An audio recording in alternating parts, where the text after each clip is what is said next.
তো বন্ধুরা, আইপিএল এর সব থেকে বড় রাইভাল লিগ টিম হচ্ছে কলকাতা নাইট রাইডার্স এবং মুম্বাই ইন্ডিয়ান্স। তো তাদের দলের মধ্যে 2026 সালের কোন দল বেশি শক্তিশালী সেই নিয়ে আজ আলোচনা করব এবং কোন দল জেতার সম্ভাবনা বেশি তা নিয়েও আলোচনা করব। তো প্রথমে বলি কলকাতা নাইট রাইডার্স এর কথা। তাদের কাছে ওপেনার খুব সুন্দর আছে, নিউজিল্যান্ডের দুটো টিম সাইফার এবং ফিন অ্যালেন, এবং তাদের কাছে সব থেকে বড় অস্ত্র আছে রিঙ্কু সিং, ফিনিশার করার মতো এবং শেষ ওভারে ম্যাচ জেতার ক্ষমতা রাখে। এবং তাদের কাছে পাওয়ার হিটার অনেক আছে, অলরাউন্ডার ফিনিশার বলে আছে, রণদীপ সিং আছে, রোমেন পাওয়েল আছে, রিঙ্কু সিং আছে, অনেক আছে। এই দিক থেকে কলকাতা নাইট রাইডার্স অনেকটা এগিয়ে আছে।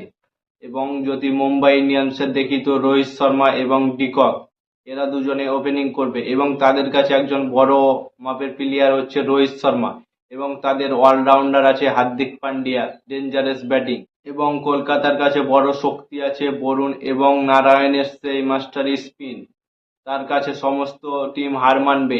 এবং মুম্বাই ইন্ডিয়ান্সের কাছে আছে জাসপ্রীত বুমরা, ইন্ডিয়ার 1 নম্বর বোলার জাসপ্রীত বুমরা আছে মুম্বাই ইন্ডিয়ান্সের কাছে, তার জন্য তারা একটু এগিয়ে। কিন্তু তার সাথে বরুণ এবং নারায়ণ তারা দুজনে 8 ওভার ডেথ ওভার বাদ করে দেবে।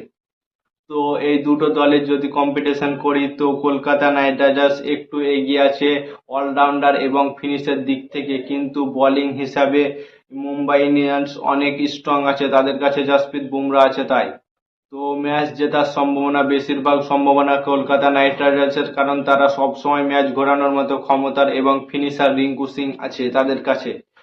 তো 2026-এ কোন দল জিততে পারে, কেকেআর না এমআই? তোমরা কমেন্ট করে জানাও। তো আজকের ভিডিওটা এই পর্যন্ত, ততক্ষণের জন্য জয় হিন্দ।